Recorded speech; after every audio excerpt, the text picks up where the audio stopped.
Hello, friends. Hello, family. Hello, party people. How are we all doing today? Well, I hope. So to start out this video, it's been a minute since I have recorded collective readings. It might be the first video I post to my new channel. I had some issues with my Google account that my original tarot channel was on, and since I didn't have a lot of activity on that channel, I thought, rather than go through the whole rigmarole to port the channel over to a new Google account, I would just wipe it and start another one. I also have a music account where I've been posting like my songwriting and music covers for maybe about 12 years, and I have to port that one over to my new Google account, and I've done the first steps, but I'm like scared to move the ownership over to the new account and then delete my old account. I'm afraid something will happen to it. So it's still now it's owned by more than one account. So no matter what, it ought to be safe, but I'm still hesitant. I'm still nervous about these mysterious technical things and how they work. But at any rate, that's enough about me. So every time I have thought about collective reading lately in the last, I want to say week or so, an old Nat King Cole song has popped in my head. Straighten up and fly right. If you're not familiar with jazz and swing standards, the song goes, straighten up and fly right, straighten up and stay straight, straighten up and fly right, oh, cool down. Something. Don't you blow your top. I can't remember the lyrics all exactly right, but I do know that Nat King Cole wrote that song based on one of his father's sermons. His father was a preacher, and this sermon included a story from African folklore about a raptor bird. I don't know exactly what kind of bird, but we'll just call him a hawk, since we all know, at least in the West, what a hawk is, right? It's a predatory raptor bird. And in this story, this hawk has a habit of sweet-talking little critters into taking a joyride on his back. And once he's got them up there in the air, he takes a nosedive, dumps the little critter onto the ground, swoops him up, and eats him. So the monkey has been watching this hawk play this game on the little critters of the forest or the jungle or what have you. And when the hawk approaches the monkey, the monkey accepts the invitation. But when he's up in the air and the hawk starts to take a dive, the monkey wraps his tail around the hawk's neck. And the hawk's like, hey, what's the big idea? Let me go. And the monkey says, He says, I will let you go after I have taken my ride that you promised me, or something to that effect. And the point of the story is, the monkey found a way to take the upper hand with a creature that would murder him, rather than be afraid or run away from the hawk or decline the hawk's invitation. He took a risk. He didn't have any way of knowing for sure if his scheme would work, but he took the risk and decided that he was going to try and kill two birds with one stone, so to speak. He was going to get a joyride, experience what it's like to be up in the air flying, and he was going to teach that hawk a lesson all in one go. And he tells the hawk, I will release my grip once you slow down, straighten up, and fly right. And then we can be friends. So, since this song has been coming through very consistently, every time I think about doing a collective reading lately, I get a strong sense that I'm reading for a collective who is concerned that they're dealing with a person like that hawk. However, I also get the sense that whether or not whether or not the person in your situation excuse me, truth's coming to the surface here.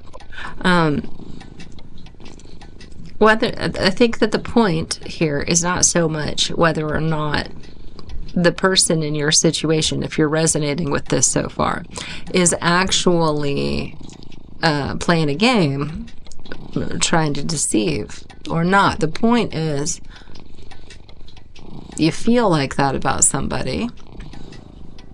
Why you feel that way? Oh, toot toot, confirmation on the train. That is what this is about. You feel that way about somebody. So why do you feel that way about somebody?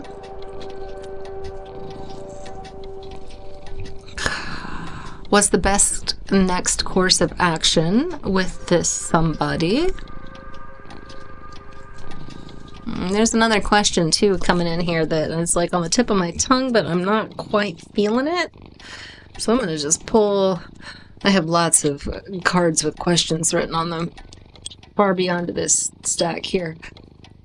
But where they all are? Oh, there they are. For a moment I was like, what did I do with them? But at any rate, so sometimes when I am... Well, I feel like that question was already covered in looking at why our collective is feeling like somebody might be shady, basically, or manipulative.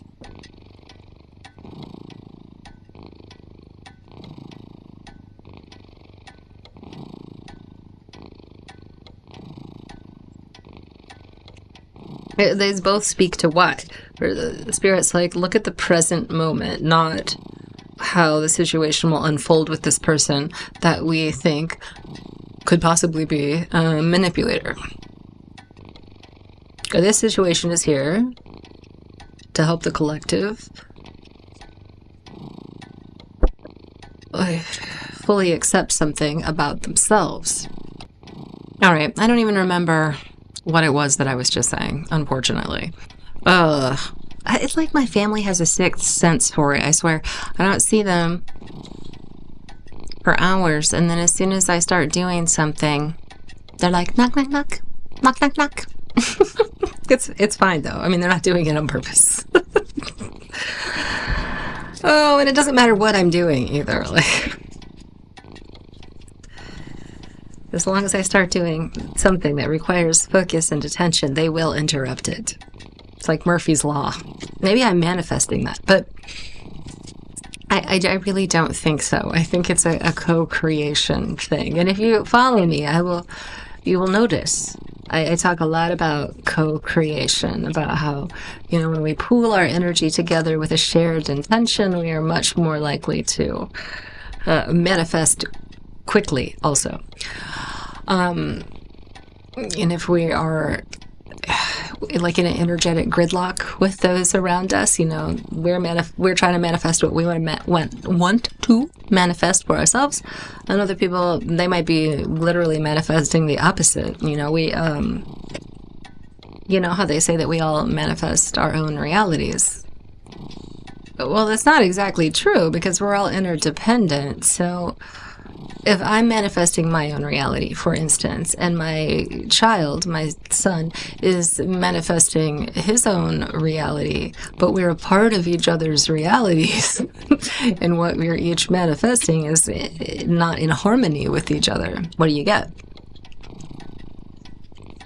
I think that's especially pertinent for those of us living caretaking roles, people with a life path 6 or 33 will definitely feel that a lot. I am a life path 633, so I'm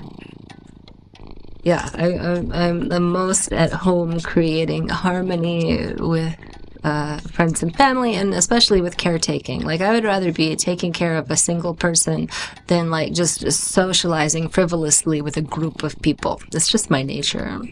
I like to take care of a group of people. I don't really like to be part of the group. But no matter what, I would always prefer to be like with one-on-one, or maybe me and 2 other people. You add more than 3 people in a room and I'm just completely overwhelmed and I have no idea what's going on. I'm not neurodivergent. Not at all. So anyways, my question cards, and sorry for those interruptions, but spirit moves in all things, and all of that just came through in this reading for some kind of reason. I feel strongly, and I think that it'll probably become apparent by the end of the reading. So, where were we? We're looking at why do we feel like we might need to be suspicious of somebody. Are they manipulative, like being misleading? Are they maybe just a little bit crazy? So they're saying something that isn't true, but they believe it. So their energy is actually real innocent and feels trustworthy, but spirit might also be telling you something that's, you should be very alert to details or incongruent. Anything that's incongruent, like if they contradict themselves. Sometimes people do that and they don't realize they're doing it. Well, not just sometimes, we do that all the time. You read about that when you read about like witness testimonies in court cases, which I think is such an interesting study in memory and cognition. All right. So we're also looking at I remember saying this, something to fully integrate that unlocks the next part of your journey.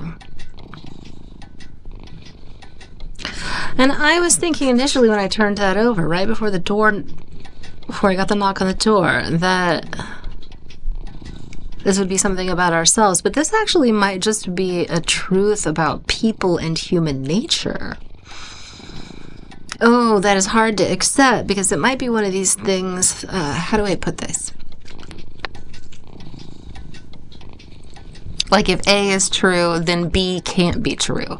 There's for some, at least some people in the collective, if not all. I'm not sure exactly how this reading will play out yet, but at least some people. There's something that they don't want to accept as true because there's something else that having faith in has helped them feel better or helped them get through a difficult time, something like that. And if they accept that this thing that's true is true about human nature or about a relationship or even maybe just about themselves, it'll bring to the surface that this other thing, that though it was effective for them at some point or helped them function at some point, ultimately isn't actually true. It's not, it's no longer helpful. And it's like the kind of thing that can only be helpful in trying circumstances and when you're under certain kind of pressure, dealing with a certain type of challenge. Okay, let's go further. Let's pull... Oh, there was another thing, too, that kept coming through. I had reading for a collective that is very, very intuitive. These are it's like a psychic intuition and not just about like how people are feeling or what they're thinking, not just the telepathy kind of stuff. This is visions. There's people in this collective who they're getting downloads or at least threads coming in that do speak, there's that theme again, that speak to something about human nature, something more universal, something bigger than just their own personal lives or personal truth. So if that resonates with you, that'll probably let you know too, like another confirmation, if you're not sure yet how much of this reading is for you, you know, that if that speaks to you. I feel like I should pull from the Voyager deck here to start out with, so I'm going to do that.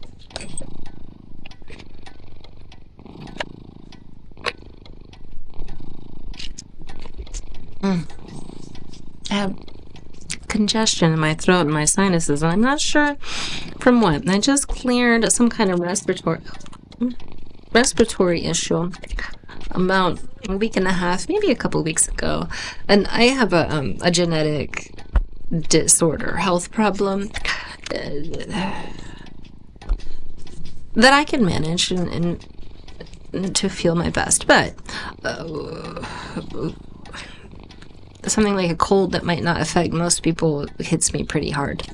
So anyways, I just finished clearing it up, but now it seems like something's coming back, and I'm not sure if that's actually one of my more chronic conditions, and maybe I got triggered by the cold, or if I've just picked up another respiratory thing. I'm just like, I just want to be on a stable ground, that's not shaking around. Universe, bring it to me. The universe is bringing it to me, but sometimes things come in like one pebble at a time. Doesn't just fill the bucket all at once, Spirit moves in all things. Patience and faith is always helpful, right? So we've got the Guardian to start out with, Woman of Crystals. And so that's what that looks like. If you're looking at the screen, you can see this beautiful Guardian, Woman of Crystals card here. And she represents protecting your mind, protecting your ideas, which gives me very much this energy of being reserved and not telling everybody everything you think. If you are suspicious of someone, so we're the monkey here, right? The collective is the monkey in the story about the hawk and the animals. So, the monkey didn't tell the hawk before getting on his back, I plan to wrap my tail around your neck when you start to take a nosedive. No, he kept that thought to himself. But in that case, he knew the hawk was a player. And we're dealing with somebody that we think might be a player. We're not sure if he's the hawk or not. Collective is not sure. But either way, collective's feeling guarded about their thoughts and their opinion about what this person is up to. Oh, and I know another thing. We don't know if this person is misleading, and they know they're misleading. If they're maybe a little delusional, so they actually believe what they're saying, but still they're accidentally being misleading. Or they might be somebody who, let's look at the story of the hawk and the monkey again. They might be somebody who they feel pressured to be able to fly. Maybe they're expected to be able to fly, but they can't actually do it. And maybe they're hiding that because they're scared of what will happen to them if they admit it. Or they might be overconfident. Maybe they have been learning to fly, but they're not consistent in their ability to fly. Speaking of health problems, maybe we're talking about somebody, for instance, who's really good at something, but they can't do it reliably because their health is not predictable or reliable, or they've got some other kind of circumstance in their life that detracts from their ability to be reliable or to be able to do whatever flying represents here consistently, and they might drop collective, a monkey, accidentally. Maybe somebody's over-promising and they're hoping that they're not over-promising, but they're not sure. Something along those lines. One of these kinds of scenarios is happening. Whoever the hawk is representing in your life, whoever this is, how do I put this? Whichever way it's resonating with you, we don't know for sure if that person in your life is nefarious. You might know. I just listened to this, have a pretty strong sense oh, well, yeah, I'm getting an inkling that I shouldn't trust this person for some reason, but I know they're not really nefarious, but I also get the sense that I need to be cautious, so on and so forth. So let's look at the why. Yeah, I know what I'll start out with. What is this main thing that we need to fully integrate? We're going to keep this revelation to ourselves. I already know that, at least for the time being. You're not going to tell whoever the hawk is in your life. You're not going to try to figure out if they're trustworthy by asking them. You're not going to tell them, like, well, I'm just not sure if I should take a ride on your back. Can you reassure me? Like, you're not gonna ask for reassurance.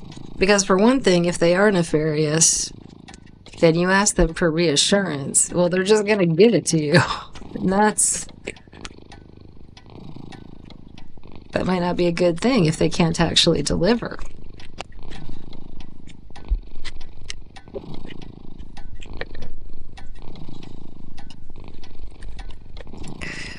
So what do we want to...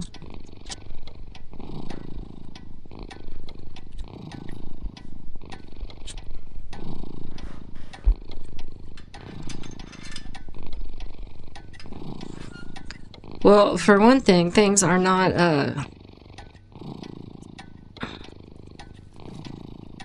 Oh, hold on, I'm getting some, insight here. Give me a moment, I'll speak on it a little more clearly in a second. In a second.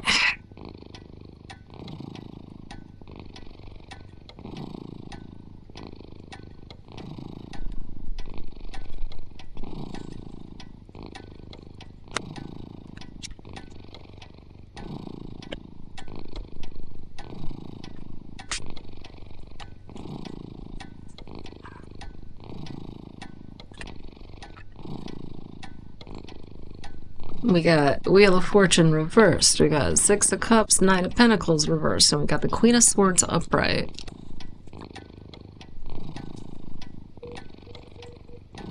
Queen of Swords and the Guardian energy are very similar.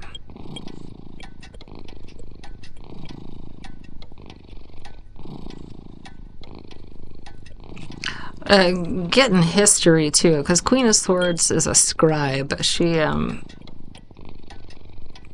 She can, among other things, represent recording the people's history, basically. And with the Six of Cups reversed here, there's some kind of negative history. There's, I'm going to say trauma. But I don't necessarily mean that in the clinical sense, to be fair. Nine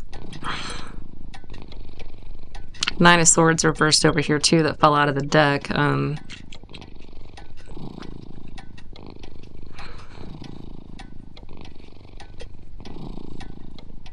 Is resonating all here too. It's like a they're working together. This Nine of Swords, the Six of Cups reversed, and the Queen of Swords. I can feel it.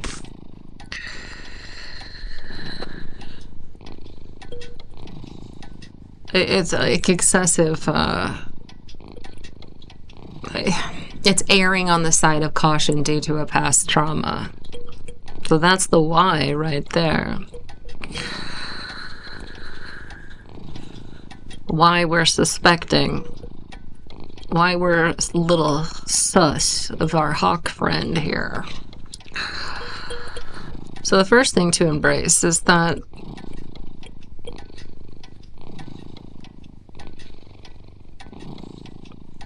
you can't know. It's how bad something will turn out. Basically, you can't assume either that things will play out the same way again, which kind of sucks, right? Like there is no safety. Like if you've been burned by signing up for something by somebody, regardless, were they delusional, were they lying, were they overpromising, something like that. And you know, if you've been burned before, you want to protect yourself going forward. Like, oh, I learned my lesson from that. That's why that happened. You know, especially if you're into there's a reason for everything kind of trip, which I can totally relate to. I tend to think along those lines myself, although as I've gotten older, I've tried to reframe it in that ways I feel are healthier. As I've grown older, I have shifted over to trying to get in the habit, at least, of saying everything happens with a purpose rather than everything happens for a reason. I also sometimes say it like this: everything happens with a meaning.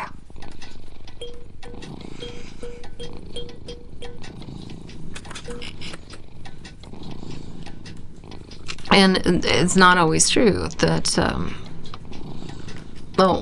when we assume, like if we got burned, oh, well, I needed to learn not to do XYZ so that ABC won't happen to me as a result. But life's oftentimes not that cleanly input-output, because there are a lot of factors going on in a situation beyond just the ones you could control. There's a lot of things that happen for reasons that don't have anything to do with your mindset or your behavior or what you're manifesting. Because again, we're all manifesting reality together all the time. And the people that we're closest with or interacting with the most are the ones whose reality manifesting is influencing our reality manifesting the most. And that's an interactive thing. It goes back and forth, back and forth, back and forth, like ping pong, pop, pop, pop, tennis.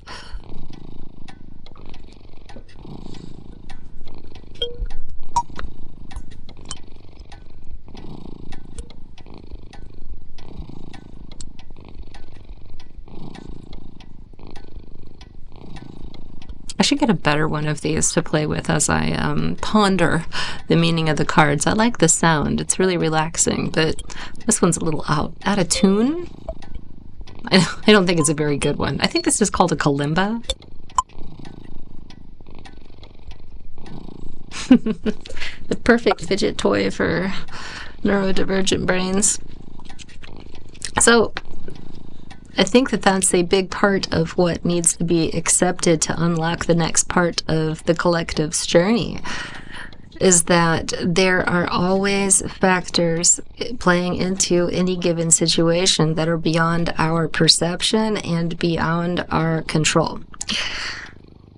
We have to take agency for the things that we do have agency over and let go of the rest. I seriously, do your best with what you've got to work with. And one of the things you have to work with is your self-awareness, or the limits of your self-awareness. And then let go of the rest, because you can't do any better than that. You can't do better than what you're aware of. You can't do better than the resources you have access to, at least in any given moment, That doesn't mean you won't do better than what your best is now tomorrow,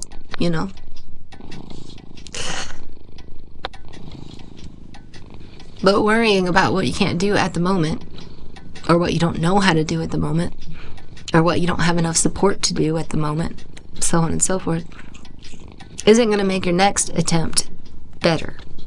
So it's okay. You're allowed to let it go. Give yourself that permission, that freedom to let go of everything that's just not under your control right now, and make a good-hearted, sincere effort to just do your best with what you've got to work with, and accept spirit and your guides are watching. They care. They're not all in control of everything either. But they care, and they try to push things a little bit, especially you, when they can, and try to line things up for you so that you get your flowers for doing your best.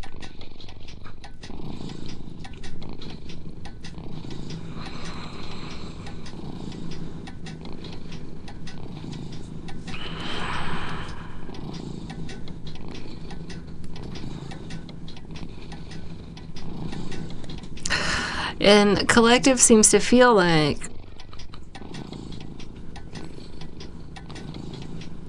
a traumatic experience where they took a leap of faith with somebody, basically, in the past. That the negative experience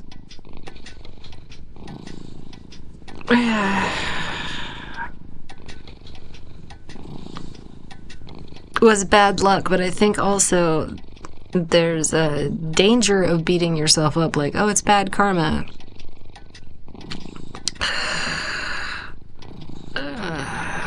I manifested this that unpleasant situation. Again, that's getting back to that thing I was saying. Like, if you feel like everything happens for a reason, it's easy to think, oh, I can prevent that from happening again in the future because the reason was I needed to learn to not do XYZ, which is not exactly guaranteed, because you could refrain from doing XYZ in the future and still have something similar happen again.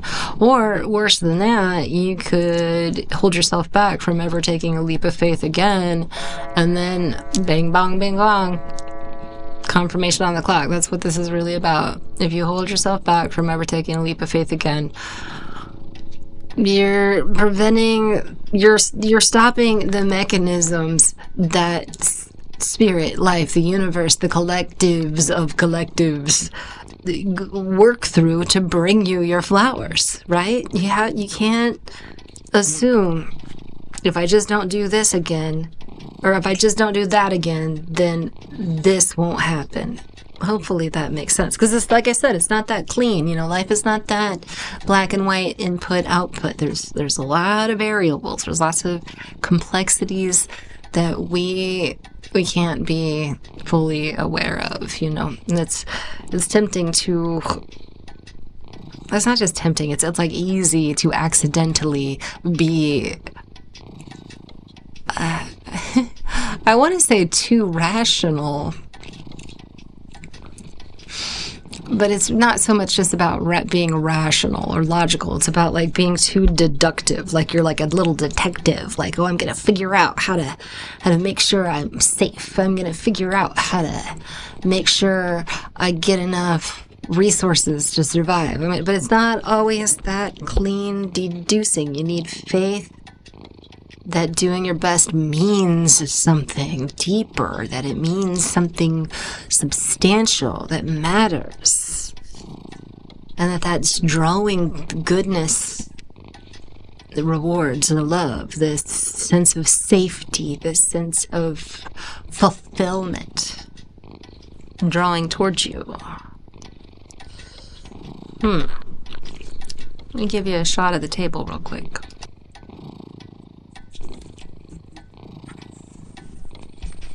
So we've basically really collectives being urged at this time to reflect on the fact that none of us are in control, you know? Do you really think you're in control? Well, I think you're crazy. Well, I think I'm crazy. Yeah, it's okay to be crazy. You're allowed to be crazy. It's okay if other people think you're crazy. Let them. Don't be afraid to do a crazy thing again. And if you did a crazy thing in the past, I feel like this, I don't know if I'm going to get any viewers for this, but I don't even think that matters. I think we just pick up on stories that are out there that apply to people. And multiple readers will pick up on the same story, the same collective sometimes even. But at any rate, I feel like this might not apply to everyone, that could fit in this collective. But I feel like it would make sense to some people. If you have done something crazy, or believed something might be possible that was unlikely, but you were like, that's kind of crazy, but I'm going to give it a chance, like that kind of a thing, and you got burned. The spirit wants you to reflect on all the times that you've done something crazy and it worked out. That you had a really good time, or like you have a memory that you love that you might not always consider. I wouldn't have that memory if I hadn't taken a big risk that was objectively pretty stupid, but damn, I'm glad I did it. Like that kind of a thing. Like, reflect on that, because you're gonna find a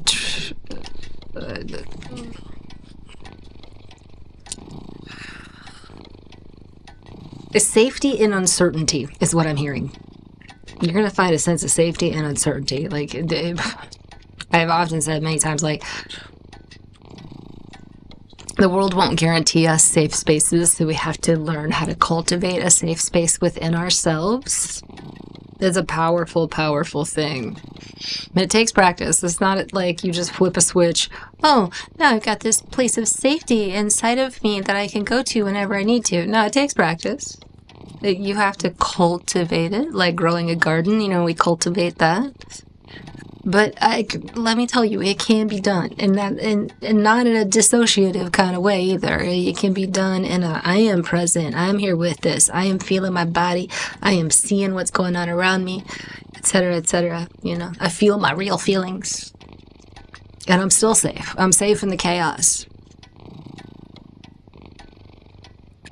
Faith goes a long way on that, regardless of whether you're the kind of person who needs to have like deities, basically entities like that kind of symbolism to have something to invest your faith in, or if you're more the type that would put faith into the essence of possibility, or puts your faith into the fact that there's just obviously more going on this planet than meets the eye, but maybe you don't know what it is. Regardless of what kind of structure or symbolic framework or what the hell ever works for you to conjure faith and to really develop it and to really have that as a support in your life, emotionally, psychologically, etc.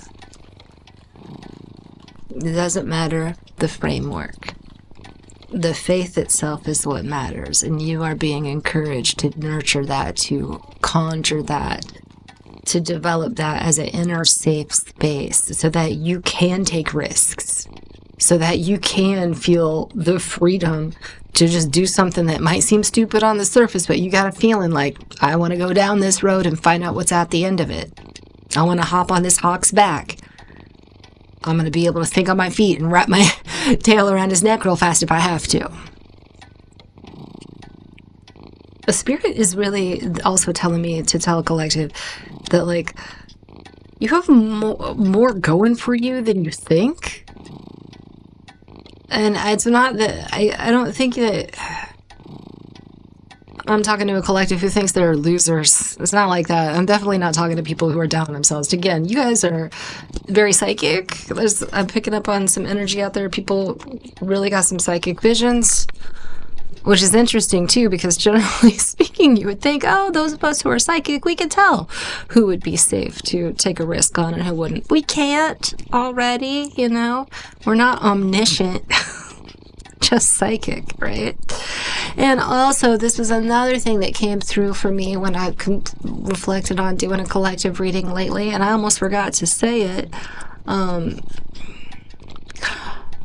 There are people, at least some people in the collective, who intuition or like psychic hits are giving you mixed messages, and it's making you kind of doubt whether or not your intuition is accurate or reliable. It is. Your own interpretation of your visions or hits might not always be productive. So, make sure that you do listen to other people and their feelings and accept their reality as real for them. Like, don't let your visions make you think that you know somebody else's reality better than they do, because chances are the truth is in the middle. But also, there's a message about just because you do get mixed messages doesn't mean that seemingly contradictory messages aren't equally true. I'm not sure how that'll land for different people or what exactly it'll mean in their particular situations, their realities, but there's definitely something there about that.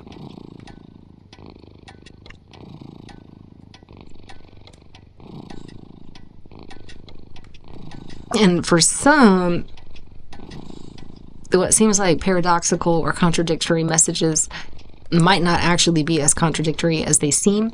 It might be because of how you're interpreting what you're getting, the vibes you're picking up on. Maybe you get imagery, stuff like that, and you're trying to understand what it means. But it's like you're projecting something onto it sometimes that doesn't really belong there, possibly because of a traumatizing or upsetting experience you had when you took a risk on somebody. Can't let these bad memories hold you back. Can't stay locked up in your house or your own personal little garden all the time. You got to get out there and make connections and take risks on people. I mean, every person you ever cross paths with is a risk, right? Because people be crazy. Not all of them, but most of us, you know, we're never gonna survive unless we get a little crazy. Yeah, let yourself, that's another big thing keeps coming through. Let yourself be crazy. It is okay. It is okay to veer away from the most popular, conventional consensus reality, you know? And, I mean, does any human being really ever, do any of us, any group, really know anything about objective reality? Not really. We only experience our subjective experience of it. And then there's consensus reality when we all share what our subjective realities are experiencing and we find a common ground. But none of us are ever really directly interacting with objective reality, are we?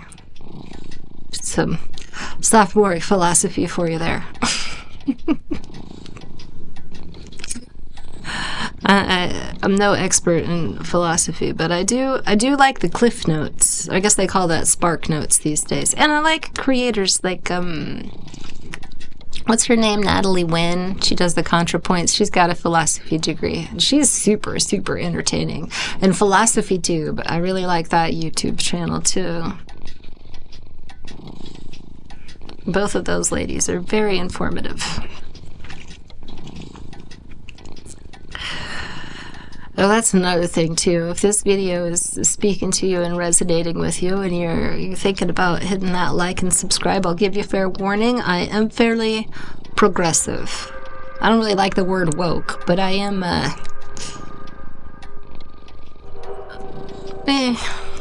I'm fairly progressive.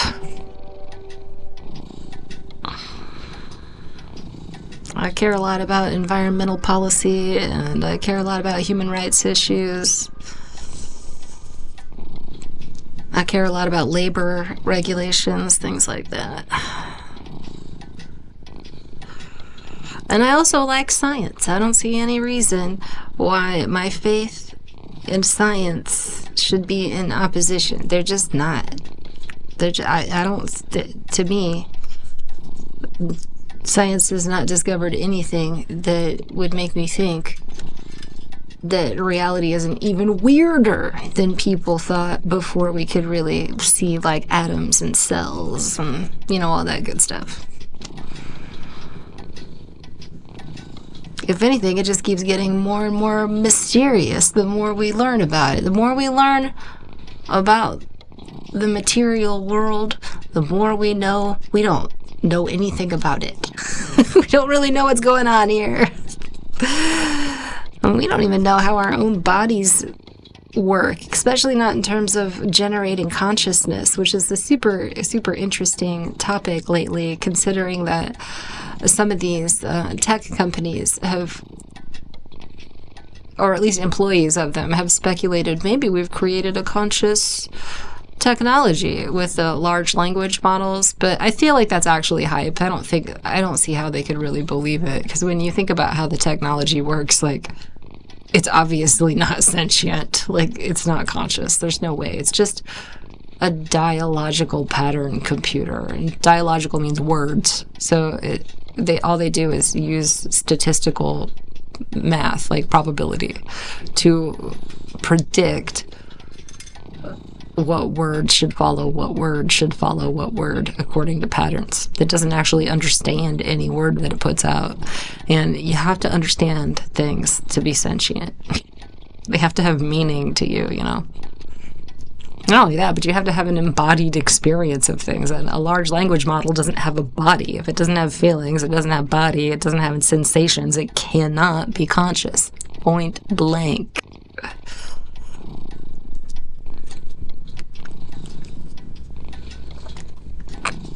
Of course, then I guess that begs the question, are ghosts conscious? Are they sentient?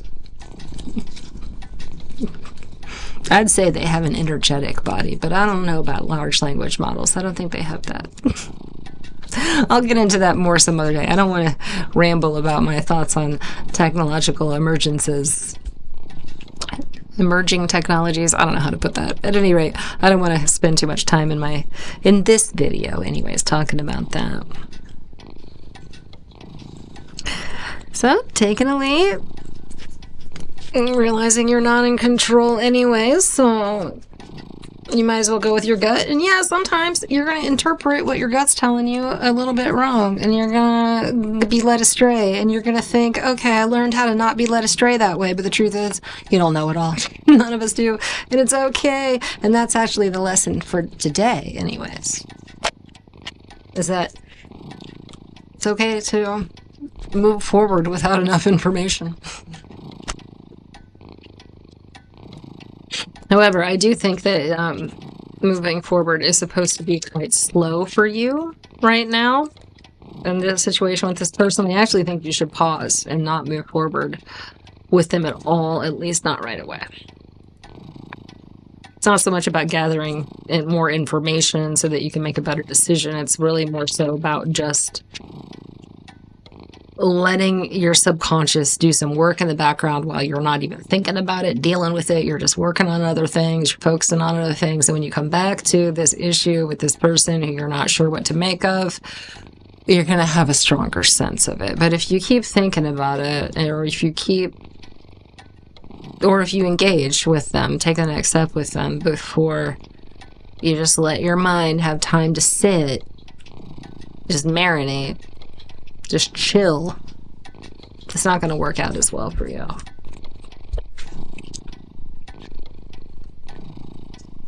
That is the sense that I get at any rate. Let's see if I get a confirmation with that.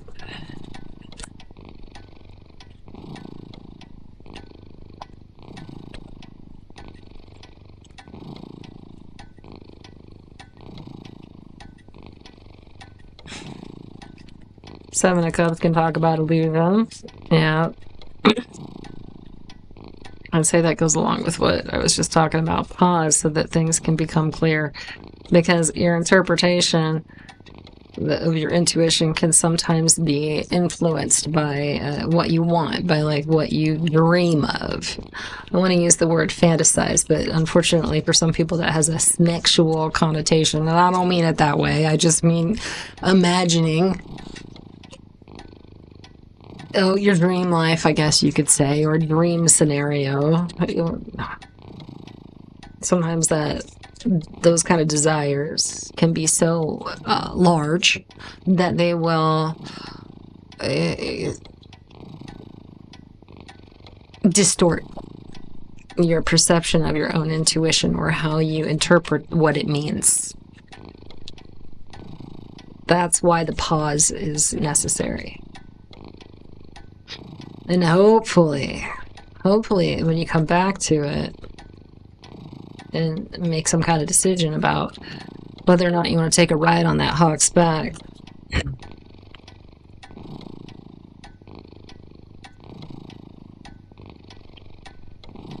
that'll be more clear. And it's clear in terms of like what's coming from your gut, from your insides, from your feelings. It's not about information. It's about interpreting your own emotions and intuition. And the psychic. Yeah. Hold back, be strong, just wait. Have the self-discipline too. That's interesting too, because this strength card, I feel like, really shows the idea I was talking about, making your own inner safe space. Check out that nurse in a busy emergency room. And she is just cool, calm, and collected while she deals with this chaotic situation, because she's cultivated that inner safe space. She can move that way in chaos because inside of herself, she's not chaotic. And with you pulling Nine of Swords and Six of Cups reversed on what's influencing your perception of this situation with the person in your life who's represented by the hawk in that hawk monkey story,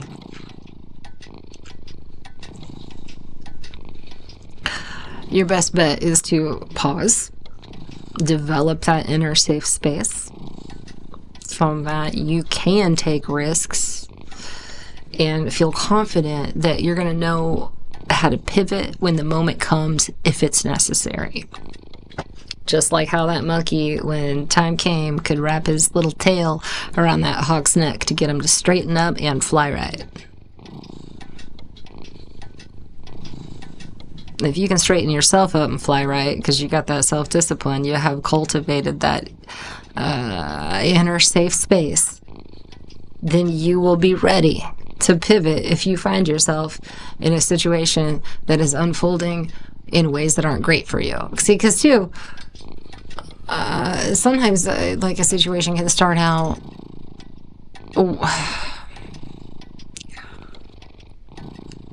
in a way where the most likely thing to happen is all positive. It's all likely to click into place. And then something can change. You know, people have free will to an extent and can make an unpredictable choice. And what was actually quite likely to turn out well, probabilities, suddenly becomes very unlikely to turn out well. And we're looking at a situation where we just have to accept these kind of truths. We have to accept that there's not guarantees, and have to accept that the thing we can work on the most is our own inner life, and work on that while letting some things unfold a little bit, getting really, really comfortable with our own gut, with our own intuition.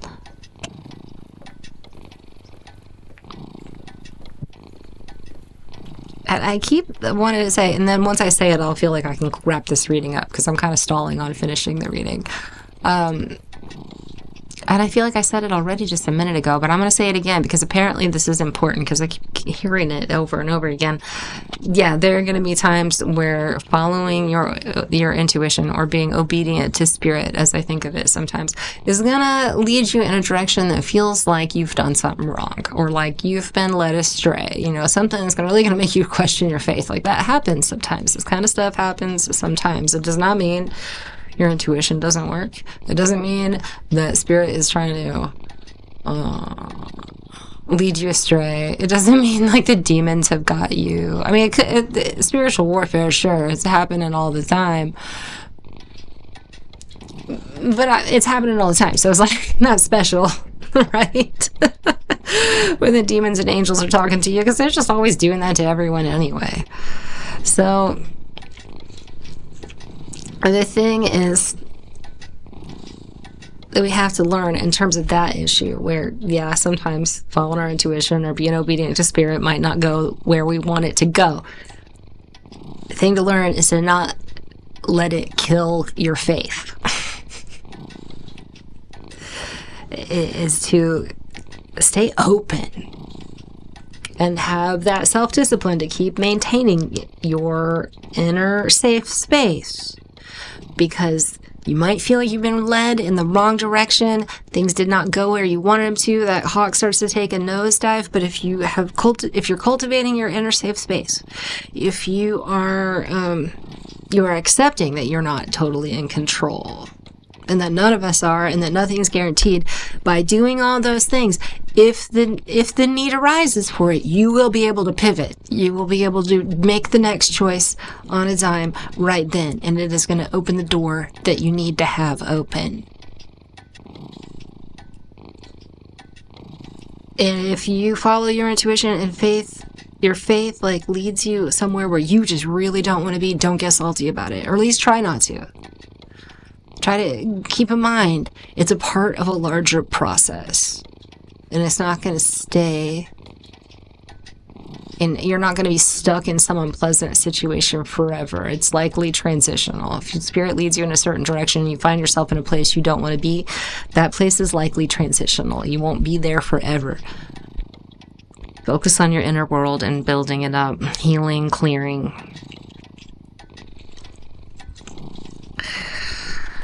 If there are other people around you, if you're a caretaker, focus on their care and healing too. Everything else will open up right on time. Just don't lose faith. You'll be all right. And also keep in mind that thing about interpreting how when we get attached to what we imagine, when we get attached to what we want, and a lot of times we don't notice it. It's happened to me over and over.